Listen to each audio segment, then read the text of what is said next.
అంతిమ తీర్పు వచ్చేసింది. ప్రత్యూష కేసులో నిందితుడు సిద్ధార్థ్ రెడ్డికి చుక్కెదురైంది. వెంటనే లొంగిపోవాలని సుప్రీంకోర్టు ఆదేశాలు ఇచ్చింది. ఆ బ్రేకింగ్ న్యూస్ మనం చూస్తున్నాం. ప్రత్యూష కేసులో నిందితుడు సిద్ధార్థ్ రెడ్డికి చుక్కెదురైంది. వెంటనే లొంగిపోవాలని ఆదేశాలు ఇచ్చింది సుప్రీం. హైకోర్టు విధించిన శిక్షను సుప్రీంకోర్టు సమర్థిస్తూ వెంటనే సిద్ధార్థ్ రెడ్డి లొంగిపోవాలంటూ తీర్పునిచ్చింది. నటి ప్రత్యూష కేసులో సుప్రీంకోర్టు ఇచ్చిన కీలక ఆదేశాలు మనం చూస్తున్నాం. నిన్నటి నుంచి కూడా సుప్రీంకోర్టు తుది తీర్పు ఏ విధంగా ఉండబోతుంది అన్న ఆసక్తి నెలకొన్న నేపథ్యంలో ఈ రోజు హైకోర్టు విధించిన శిక్షను సమర్థిస్తూ కోర్టు ఈ తీర్పు చెప్పడం జరిగింది. వెంటనే సిద్ధార్థ్ రెడ్డి లొంగిపోవాలంటూ సుప్రీంకోర్టు తీర్పు చెప్పింది.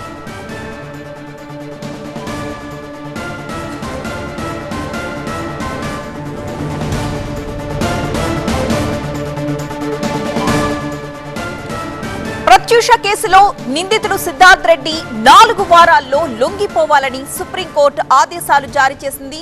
సినీ నటి ప్రత్యూష కేసులో ఇదొక కీలకమైన తీర్పు, అంతిమ తీర్పు అని చెప్పొచ్చు. హైకోర్టు ఇచ్చిన తీర్పునే సపోర్ట్ చేస్తూ సమర్థిస్తూ సుప్రీంకోర్టులో లొంగిపోవాలి, వెంటనే లొంగిపోవాలి, 4 వారాల్లో అతను లొంగిపోవాలంటూ సుప్రీంకోర్టు ఆదేశాలు ఇచ్చింది. హైకోర్టు 2 ఏళ్ల శిక్షను సమర్థించింది సుప్రీంకోర్టు.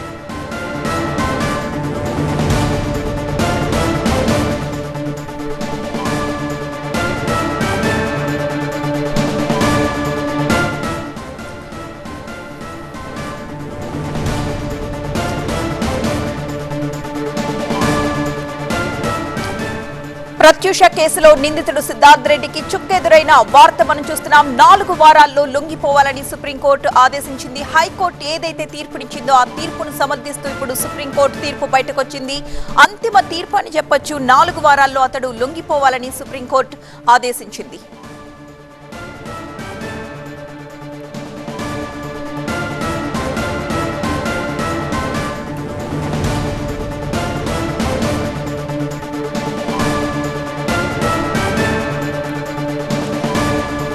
మా ప్రతినిధి గోపి ఫోన్ లైన్ లో సిద్ధంగా ఉన్నారు. గోపి, సుప్రీంకోర్టులో ఎలాంటి వాదోపవాదనలు జరిగాయి? పూర్తి సారాంశం ఏంటి? తీర్పు యొక్క పూర్తి సారాంశం ఏంటి?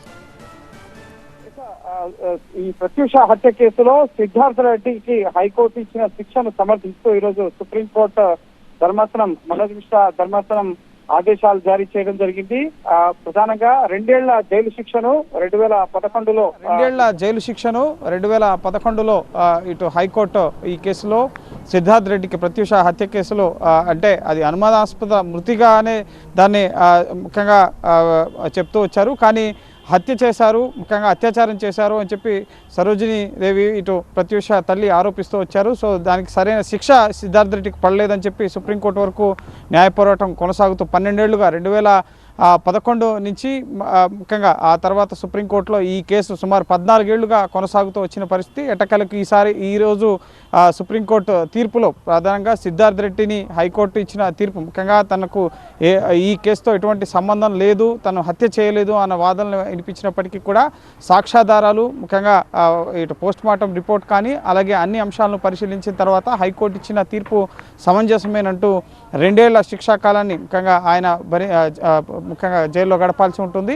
సో 4 వారాల్లోగా లొంగిపోవాలని చెప్పి సుప్రీంకోర్టు ఈరోజు ఆదేశాలు జారీ చేయడం జరిగింది. సో నెక్స్ట్ 4 వారాల్లోగా ఆయన కోర్టులో లొంగిపోవాల్సి ఉంటుంది. అలాగే గతంలో హైకోర్టు విధించిన జరిమానా ఏదైతే ఉందో 50,000 రూపాయలు, సో ఆ 50,000 రూపాయలని కూడా ఆయన చెల్లించాల్సి ఉంటుంది. కానీ ఇది సరైన శిక్ష కాదు అని చెప్పి ప్రత్యూష తరపు ముఖ్యంగా ఆమె తల్లి మొదటి నుంచి కూడా చెప్తోంది యావజ్జీవ కారాగార శిక్ష విధించాలి, ఏ మహిళకు ఈ విధంగా జరగకూడదు అంటూ ముఖ్యంగా ట్రయల్ కోర్టు తీర్పును హైకోర్టులో సవాల్ చేశారు. ఆ తర్వాత సిద్ధార్థ్ రెడ్డి హైకోర్టు ఇచ్చిన తీర్పు పైన సుప్రీంకోర్టుకు రావడం జరిగింది. సో ఇప్పుడు సుప్రీంకోర్టు హైకోర్టు ఇచ్చిన తీర్పును సమర్థిస్తూ 2 ఏళ్ల శిక్షా కాలం ముఖ్యంగా ఈ కేసులో శిక్షను ఇంకా పెంచాలి అని చెప్పి కోరారు కదా. సరైన శిక్ష పడలేదు, కూతురికి న్యాయం చేయలేదు అనేది కదా ఆమె చేస్తున్న పోరాటం. అండ్ 4 వారాల లోపు లొంగిపోవాలి అని సుప్రీంకోర్టు చెప్పింది. అంటే సిద్ధార్థ్ రెడ్డి లేడా, ఎక్కడున్నాడు ప్రస్తుతం? అతను 4 వారాల సమయం ఇవ్వాల్సినంత అవసరం ఏమొచ్చింది అక్కడ?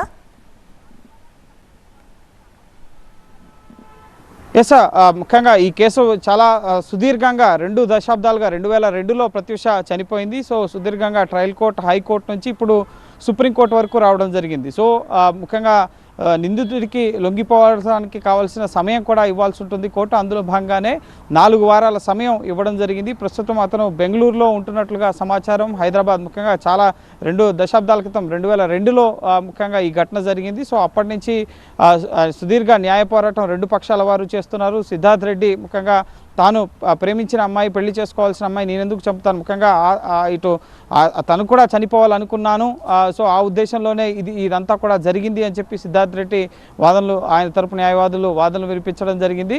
సో కానీ తప్పు జరిగింది మాత్రం సిద్ధార్థ్ రెడ్డి తరపునే అన్నది హైకోర్టు ధృవీకరించింది. దాన్ని సుప్రీంకోర్టు కూడా సమర్థించడం జరిగింది. సో 4 వారాల్లోగా సిద్ధార్థ రెడ్డి లొంగిపోవాల్సి ఉంటుంది. అయితే సరైన న్యాయం జరగలేదు అన్నదే ముఖ్యంగా ప్రతిష్ట కుటుంబ సభ్యుల తరపు వాదన. ఇప్పుడు ఈ రోజు తీర్పుకు సంబంధించి కూడా పోస్ట్ మార్టం రిపోర్ట్ ని అసలు పరిగణనలోకి తీసుకోలేదు, ఫస్ట్ ఎవిడెన్స్ గా తీసుకోవాల్సింది అది కదా, దాని మీద నాకు సమాధానం కావాలి అని కూడా ఆమె కోరింది. దీనిపై ఏమైనా వాదోపవాదనలో చర్చ వచ్చిందా?